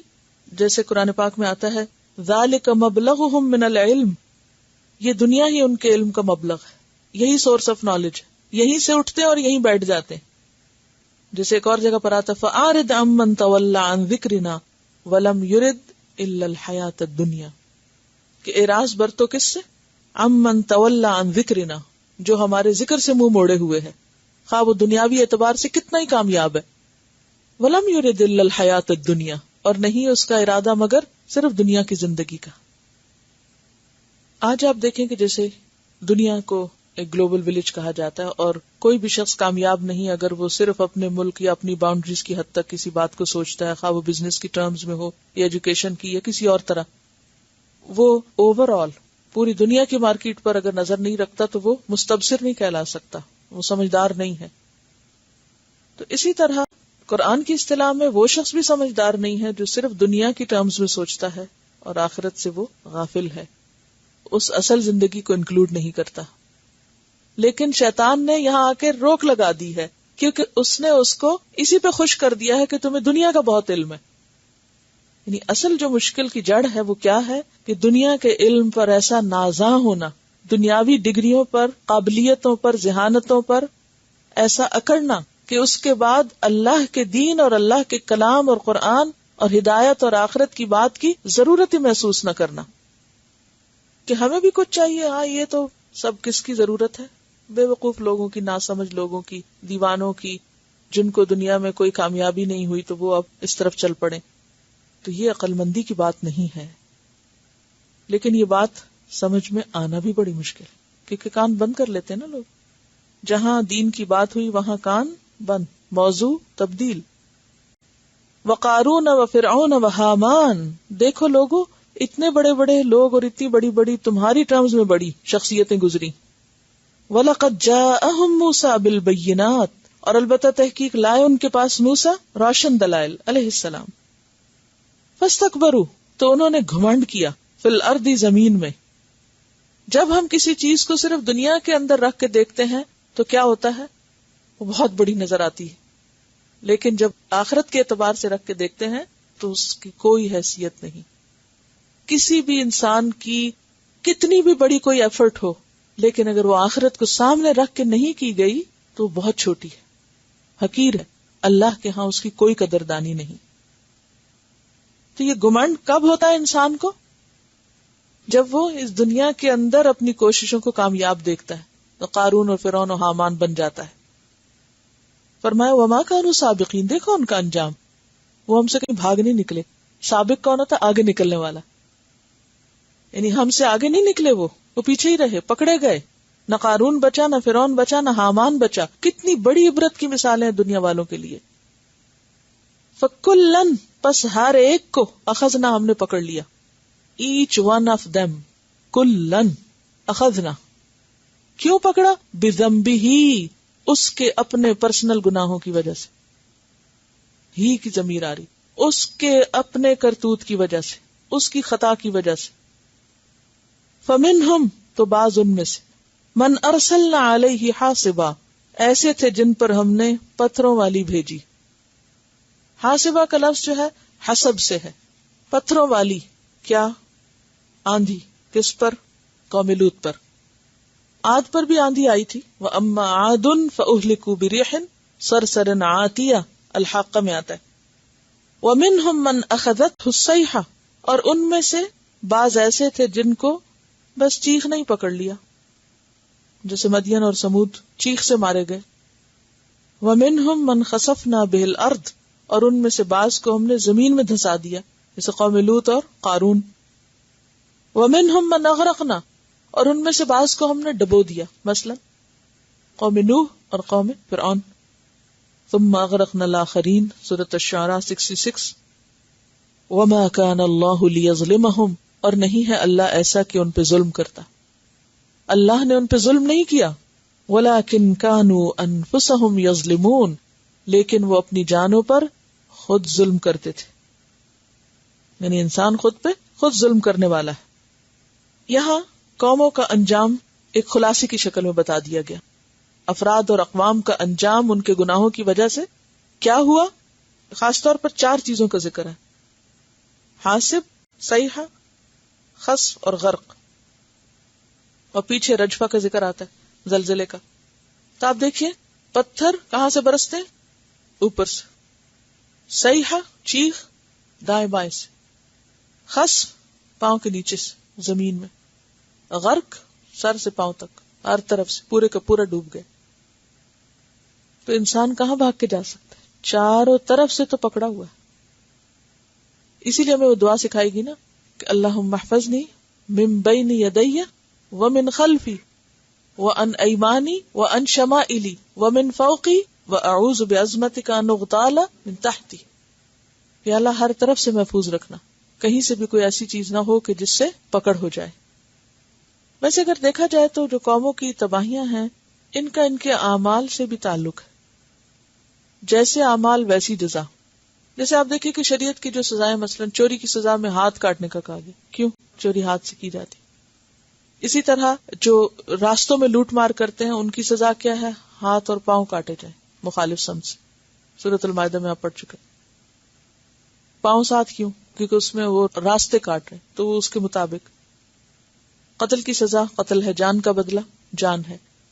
اسی طرح زنا میں اگر شادی شدہ ہو تو پتھر ورنہ کوڑے جو ہیں وہ بھی ایک طرح سے پورے جسم کی سزا ہے. تو یہاں بھی آپ دیکھیں کہ کسی کے اوپر سے سزا آئی اور کسی کے پاؤں کے نیچے سے، اور کسی کو چاروں طرف سے اس نے لپیٹ لی، اور کسی کے لیے آندھی کافی ہو گئی، اور کسی کے لیے چیخ کافی ہو گئی، اور کسی کے لیے پوری زمین ہلا دی گئی زلزلے میں. تو جیسے جرائم ویسی سزائیں. قانون جو تھا وہ قوم موسیٰ میں سے تھا. اگر کوئی شخص کسی ایسی قوم سے ہو کہ جس کے پاس اللہ کی کتاب بھی ہو، اور جیسے کہ ہم نے پڑھا کہ یہ دین بھی جانتا تھا، اور پھر اس کو مال بگاڑے، تو اس کی سزا زیادہ سخت ہے، وہ زیادہ عبرت کے لائق ہے. یعنی موسیٰ علیہ السلام کے رشتہ داروں میں سے تھا، چچا کا بیٹا تھا. یعنی مجرم تو سارے تھے لیکن ان میں زیادہ جرم اس کا بنتا ہے. علم بھی تھا، تو علم کے ساتھ بگاڑ جو ہے وہ بڑا بگاڑ ہوتا ہے، بڑا فساد ہوتا ہے. دیکھیں نا، اللہ نے بھیجا تھا ہمیں یہ سب کچھ دے کر، تو ساتھ یہ کتاب بھیجی تھی. کتاب تو لوگوں تک گئی نہیں، تو کیا مجرم نہیں ہے؟ نبی صلی اللہ علیہ وسلم جب آئے ہیں تو بندے بندے تک پہنچی، اور حضرت عمر رضی اللہ تعالیٰ عنہ نے خاص طور پر ایسا انتظام کیا تھا کہ ان کی سلطنت میں کوئی شخص ایسا نہ رہے کہ جو اس کتاب کے بغیر ہو. ہر 20ویں گھر میں ایک گھر کو قرآن گھر بنایا.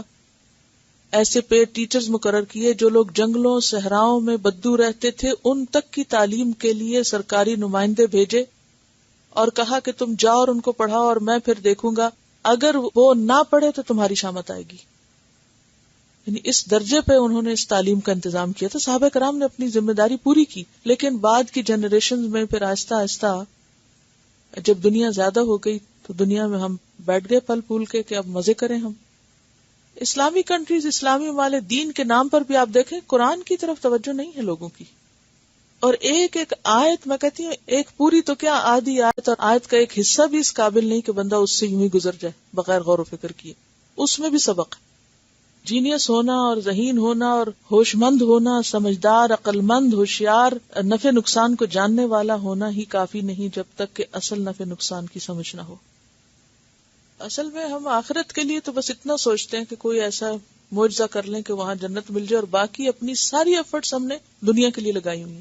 ہم اپنے دلوں میں جھانک کے دیکھیں کس چیز کی محبت زیادہ ہے، ہم اپنے اوقات کو دیکھیں کہ کس چیز میں لگ رہے ہیں، دلچسپیوں کو دیکھیں، پرائرٹیز کو دیکھیں، کدھر کو جا رہے ہیں ہم سب اپنا اپنا حساب کر کے دیکھ لیں. مثل الذین، مثال ان لوگوں کی، اتخذوا، جنہوں نے بنا رکھے ہیں، من دون اللہ، اللہ کے سوا، اللہ کو چھوڑ کر، اولیاء، مددگار، ولی کی جمع، جس کے انسان قریب ہو اور جس پر انسان ڈیپینڈ کرے، جو اس کے کام سنوارنے والا ہو، مددگار ہو. ولی کون ہوتا ہے؟ مددگار جو اس کے قریب ہو، اس کا کام سنوارے، اس کو ہیلپ کرے. تو وہ لوگ جو اللہ کو چھوڑ کر دوسروں کو اپنے مددگار بنائے ہوئے ہیں، ان سے نفع نقصان کی امید رکھتے ہیں، خواہ وہ بت ہو، خواہ وہ انسان ہو، خواہ کوئی بھی ہو. تو غیر اللہ کا سہارا، اولیاء سے مراد غیر اللہ کا سہارا کیسا ہے؟ کمثل العنکبوت، مانند مثال عنکبوت کے ہے. مثال کیا چیز ہوتی ہے؟ مثل کیا ہوتی ہے؟ معقول کو محسوس سے واضح کرنا تاکہ بات جو تصور میں ہے وہ حقیقت میں سامنے آ جائے. جو محض گمان ہے وہ یقین بن جائے، کسی چیز کو اس طرح دیکھنا. تو اللہ تعالیٰ نے ایک مثال بیان کی ہے جس کے ذریعے یہ سمجھانا چاہا ہے کہ وہ لوگ جو اللہ کو چھوڑ کر اوروں کی مدد کے طالب ہوتے ہیں، جو اللہ کے علاوہ کسی بھی دوسری چیز پر ڈپینڈ کرتے ہیں، ان کی مثال ایسے ہی ہے جیسے ایک مکڑی ہو. عنکبوت مکڑی کو کہتے ہیں. اتخذت بیتا، جس نے ایک گھر بنایا، یعنی جال بنا، ویب. اور دیکھو تو ویب کیا ہے؟ وہ ان اوہن البیوتی، اور بے شک گھروں میں سب سے زیادہ کمزور. اوہن کس کے وزن پر ہے؟ افعال کے، افعال التفضیل، سب سے زیادہ، ہائیسٹ ڈگری. اور وہن کس کو کہتے ہیں؟ جسمانی کمزوری کو، ہڈیوں کا کمزور ہونا، جیسے بچہ ہو یا بوڑھا ہو. انی وہن العظم منی، کمزور. اور اوہن سب سے زیادہ کمزور گھروں میں. گھر انسانوں کے بھی ہوتے ہیں، گھر پرندوں کے بھی ہوتے ہیں، گھونسلے وغیرہ. تو سب سے زیادہ کمزور گھر کس کا ہے؟ لبیت العنکبوت، عنکبوت کا گھر ہے. عنکبوت کا گھر اس کو بچاتا نہیں، کس سے؟ نہ دھوپ سے، نہ بارش سے، اور نہ ہی وہ کوئی شیلٹر ہے اس کے لیے. یعنی گھر کس لیے ہوتا ہے؟ کہ انسان اس میں آرام کرے، دھوپ، بارش، گرمی، سردی سے بچے. لیکن عنکبوت کا گھر سب سے بیکار گھر ہے. یعنی اگر گھر کے اعتبار سے اس کو دیکھیں کہ جو اس کو پناہ دیتا ہی نہیں. لو کانوا یعلمون، کاش وہ لوگ جانتے ہوتے جو اللہ کو چھوڑ کر اوروں پر بھروسہ کر رہے ہیں، اوروں کی مدد کے طالب. کاش لوگوں کو معلوم ہوتا. ذرا تھوڑی دیر امیجنیشن میں آپ اپنے آپ کو لے جائیے کسی جنگل میں. آپ چل رہے ہوں، اتنے میں بارش شروع ہو جائے، پھسلن ہو جائے، اور آپ کہیں سلپ ہونے لگے، کوئی اور چیز نظر نہ آئے سوائے مکڑی کے جالے کے، اور اس پہ آپ ڈالیں ہاتھ کہ وہ آپ کو سنبھالا دے. کیا ہوگا؟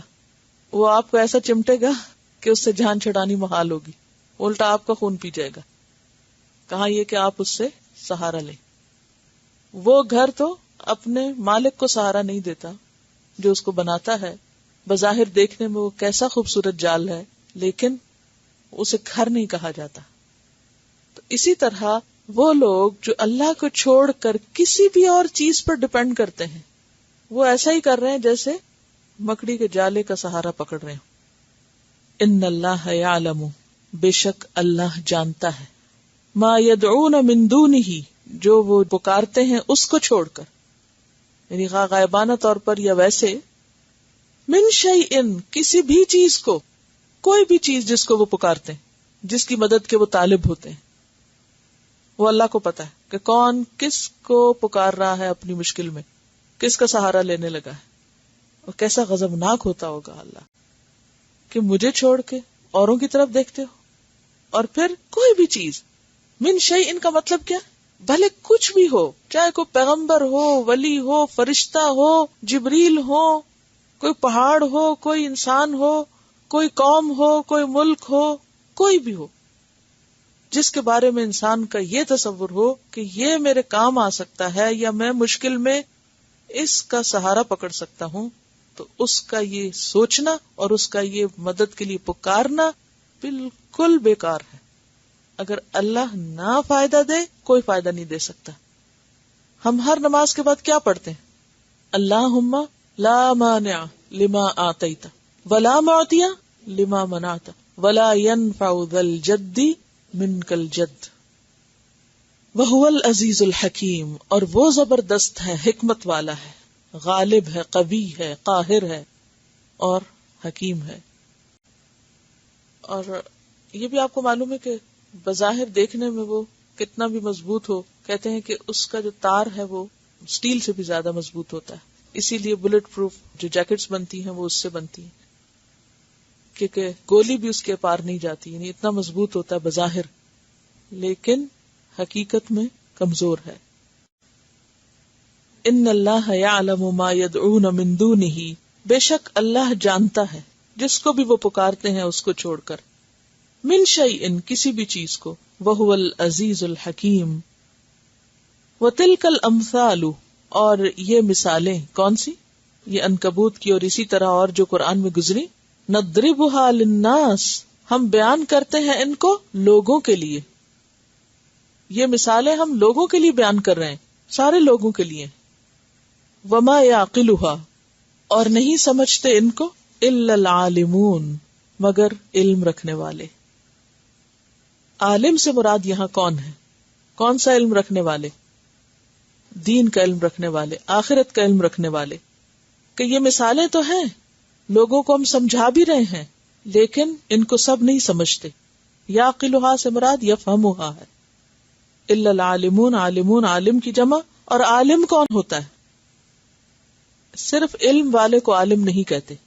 عالم صرف وہ ہوتا ہے جو اپنے علم پر عمل کر لے. جو عمل نہ کرے، صرف جاننے کی حد تک جانے، وہ عالم نہیں کہلاتا. حقیقی عالم وہ ہے جو اپنے علم سے فائدہ اٹھائے.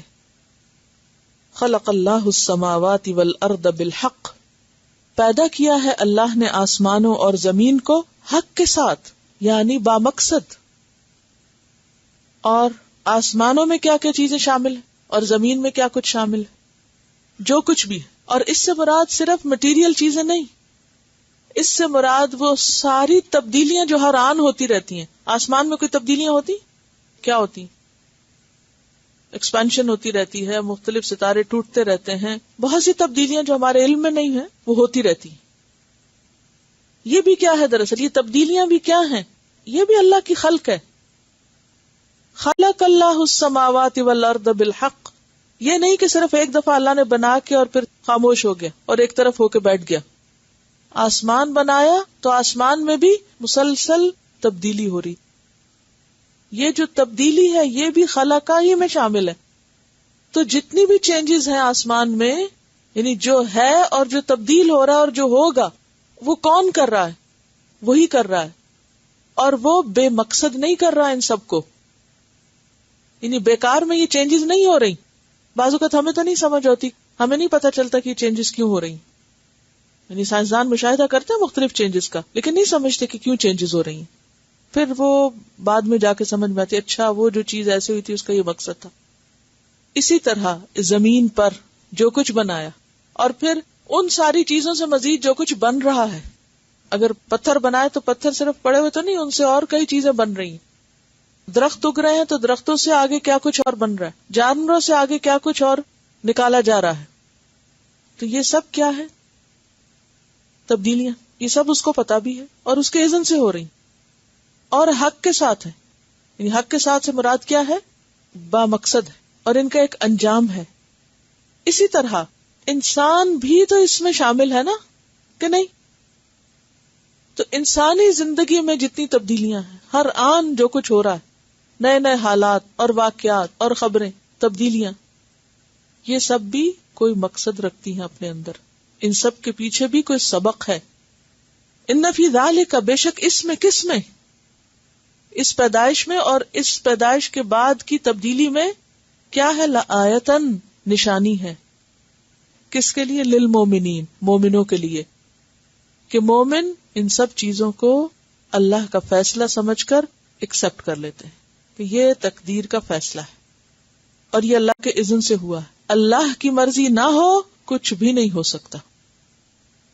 لہذا اس چیز پر ایمان کہ خالق وہ ہے، آئے ادھر سے، جانا ادھر ہے، سب اس کی مرضی سے ہو رہا ہے، یہ انسان کو کیا دیتا ہے؟ توحید راسخ ہوتی. اس کا مالک وہی ہے، یہ سب وہی کر سکتا ہے. اور جہاں تک غیر اللہ کا تعلق ہے اور اس کو پکارنے کا تعلق ہے، تو انسان اگر اللہ کے سوا کسی اور چیز کا سہارا لیتا ہے تو وہ دراصل خود کو نقصان دیتا ہے. تو آیت کے ریفرنس میں آپ نے کیا سیکھا، کیا بات سمجھ میں آئی؟ ایک چیلنج ہے آپ سب کے لیے. اللہ تعالیٰ فرماتے ہیں کہ مثالیں صرف وہ لوگ سمجھتے ہیں جو علم رکھتے ہوں. تو آپ کے علم کا امتحان ہے. تو اس میں آپ دیکھیے کہ یعنی ایک طرف مکڑی کا جالا ہے جس کا کوئی سہارا لے، اور دوسری طرف اللہ کو تھامنا ہے. وَمَن يَعْتَصِم بِاللَّهِ فَقَدْ هُدِيَ إِلَىٰ صِرَاطٍ مُسْتَقِيمٍ، اور مَنِ اسْتَمْسَكَ بِالْعُرْوَةِ الْوُثْقَىٰ لَا انفصام لَهَا. اللہ کا سہارا ہی اصل میں مضبوط سہارا ہے. اگر ہم اس مکڑی کے جال کو دنیا سے تشبیہ دیں، اور جو بھی دنیا میں چیزیں ہیں، چاہے مال ہے، اولاد ہے، یا والدین ہیں، یا کوئی بھی چیز، تو ان میں سے کسی بھی چیز کو اگر ہم سہارا بنائیں تو کچھ بھی باقی رہنے والا نہیں. مثال کے طور پر آپ دیکھیں کہ اسی صورت میں شروع میں آتا ہے وَوَصَّيْنَا الْإِنسَانَ بِوَالِدَيْهِ حُسْنًا وَإِنْ جَاهَدَاكَ لِتُشْرِكَ بِي مَا لَيْسَ لَكَ بِهِ عِلْمٌ فَلَا تُطِعْهُمَا. بچوں کے لیے سب سے بڑا سہارا کیا ہوتا ہے؟ ماں باپ کا سہارا. تو اگر دین کے راستے میں ماں باپ بھی حائل ہوں تو کیا حکم ہے؟ ان کو بس سہارا بناؤ. اللہ کو چھوڑ کے ماں باپ پہ مت جھکو. اگر دو میں چوائس کرنی پڑے تو اللہ کو پکڑو. پھر آپ دیکھیں کہ دوست، احباب، معاشرے کے لوگ وہ کیا کہتے ہیں؟ وقال الذین کفروا للذین آمنوا اتبعوا سبیلنا ولنحمل خطایاکم وما هم بحاملین من خطایاہم من شیء انہم لکاذبون. کہ لوگ کہتے ہیں ہمارے رستے پہ آؤ، ہم تمہارے گناہ اپنے سر لے لیں گے، یعنی ہمارے سہارے غلط کام کرو. فرمایا کوئی بھی سہارا نہیں ہے. وما هم بحاملین خطایاہم من شیء. پھر اس کے بعد ابراہیم علیہ السلام کے واقعے میں جو بتوں کو سہارا بنائے ہوئے تھے لوگ، انما تعبدون من دون اللہ اوثانا وتخلقون افکا ان الذین تعبدون من دون اللہ لا یملکون لکم رزقا. کوئی رزق کا مالک نہیں تمہارے. فابتغوا عند اللہ الرزق واعبدوہ واشکروا لہ الیہ ترجعون. پھر کل ہم نے تعلقات کی بنیاد پڑھی تھی کہ اللہ کے سوا کوئی بھی جو بنیاد ہے تعلق کی، محبت کی، وہ سب بیکار ہے، کچا گھروندا ہے. مودۃ بینکم فی الحیات الدنیا، سب ختم ہونے والے ہیں. پھر اسی طرح شیطان جو ہے وہ انسان کو اس کے عمل خوبصورت بنا کے دکھاتا ہے، انسان اس پہ بھروسہ کرنے لگتا ہے، اس کی ماننے لگتا ہے. وزین لہم الشیطان اعمالہم فصدہم عن السبیل. اور یہ جتنے متکبرین تھے وہ کس پہ بھروسہ کرتے تھے؟ قارون کا بھروسہ، فرعون کا بھروسہ، حامان کا کس پہ تھا؟ اپنے مال دولت اور اپنی جائیداد اور اپنے حکومت پر. سب کا انجام کیا ہوا؟ تو بات یہ ہے کہ اللہ کے سوا سارے سہارے کمزور ہیں. مکڑی کا جال چاہے کتنا بھی خوبصورت ہے اور کتنا بھی مضبوط دھاگے سے اس نے بنا ہوتا ہے، لیکن اس کے باوجود کس قدر ہلکا بھی ہوتا ہے، کتنا لائٹ ہوتا ہے. سب گھروں سے زیادہ لائٹ گھر ہوتا ہے. تو اسی طرح باطل کی جتنی بھی قسمیں ہیں وہ بظاہر کتنی بھی بڑی بڑی نظر آئیں، لیکن حقیقت میں ان کا کوئی وزن نہیں ہے. آپ نے یہ بھی پڑھا کہ مکڑی جو ہے وہ اپنا جالا اس لیے بناتی ہے کہ اس سے اپنی خوراک حاصل کرے، یا اپنے بچوں کو اس میں رکھے، انڈے وغیرہ، یا خود بعض اوقات اپنے لیے اپنے ارد گرد بن کے تو وہ ٹریولنگ کا کام اس سے لیتی ہے. غیر اللہ کا سہارا بھی لوگ کب لیتے ہیں؟ کس موقع پر؟ غیر اللہ کے سہارے دنیا کے کام اپنے نکلوانا چاہتے ہیں، کوئی رزق میں، اولاد میں اور دیگر مادی فائدوں میں. دنیا کے فائدوں کے لیے غیر اللہ کا سہارا لیا جاتا ہے نا، لیکن ایک جھونکا وہ سب کچھ اس کا تباہ کرنے کے لیے تیار ہو جاتا ہے. ہر روز یعنی مکڑی کے جالے کو روز اپنا گھر بنانا پڑتا ہے. ہم بھی ہر روز سویرے اٹھ کے ایک دفعہ گھر کی پوجا کرتے ہیں اور پھر اس کے بعد آگے چلتے ہیں، اور پھر اگلے دن پھر وہی، ہر روز ہی ایک نیا سلسلہ شروع ہوتا ہے اور اسی میں ہم خوش ہیں. کتنی خواتین ایسی ہیں کہ جنہوں نے اپنی زندگی کا مقصد صرف اپنے گھروں کو سجانا ہی بنا رکھا ہے اور اس کے اوپر بھروسہ کر کے اپنی شان اور عزت بنائی ہوئی ہے.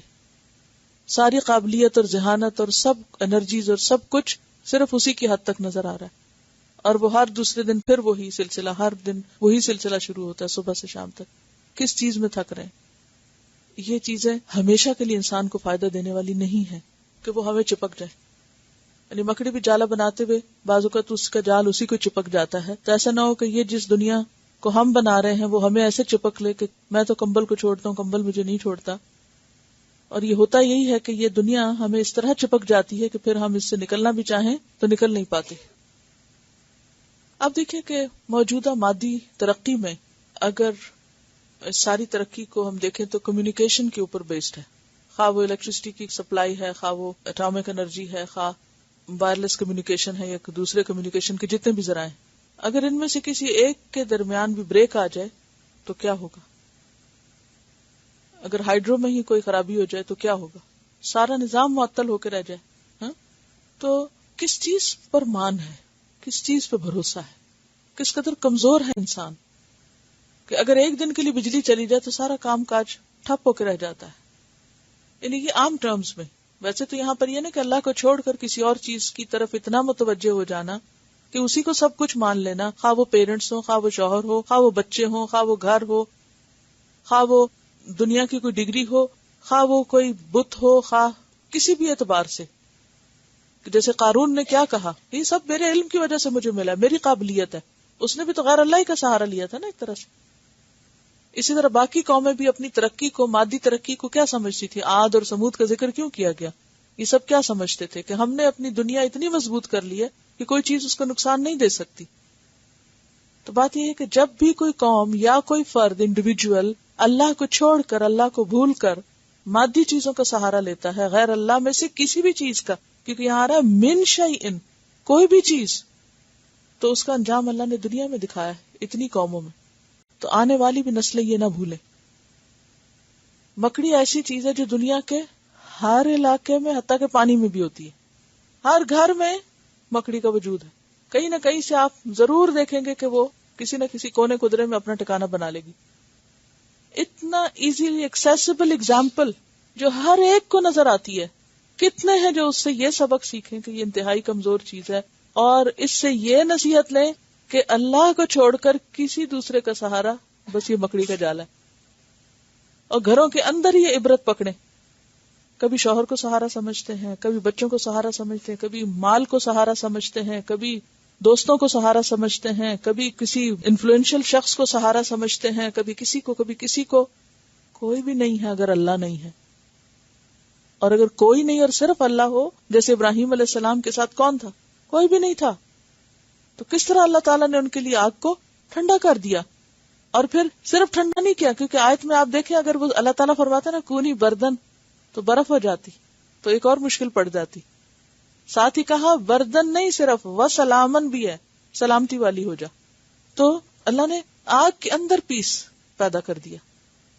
لیکن یہ دل بھی کس کا دل ہو جو اللہ کی خاطر آگ میں کود سکے. 41 میں فرمایا لو کانوا یعلمون، اور پھر ان اللہ یعلم ما یدون. کاش بندے بھی تھوڑا سا جان لیں. تو یہ مثالیں کیا فرمائے، علم والے ان چیزوں سے سبق لیتے ہیں. مکڑی کے جالے خواہ ہمارے سر پہ لٹک رہے ہوں تو ہمیں کوئی نصیحت نہیں ہوگی جب تک کہ علم نہیں ہوگا. اور کون سا علم نہیں ہوگا؟ یہ قرآن کا علم نہیں ہوگا. ورنہ ریسرچ تو اتنی ہو چکی ہے کہ 50,000 قسمیں جان لی لوگوں نے مکڑی کی، اور ان کے سائزز اور ان کے سارے کام وہ بھی بہت حد تک جان لیے. لیکن جب تک اللہ کا کلام نہیں پڑھا تو 50,000 قسمیں بھی جان کے فائدہ نہ ہوا، حاصل کچھ نہ ہوا، کہ اگر سبق نہ سیکھا. اور تھوڑی دیر کے لیے جب کوئی مشکل پیش آئے اور کسی بندے کا خیال آئے تو ذرا امیجن کیا کریں کہ میں نے جالے پہ ہاتھ رکھ دیا ہے. اور جالے پہ ہاتھ رکھنے والے کہاں جاتے ہیں؟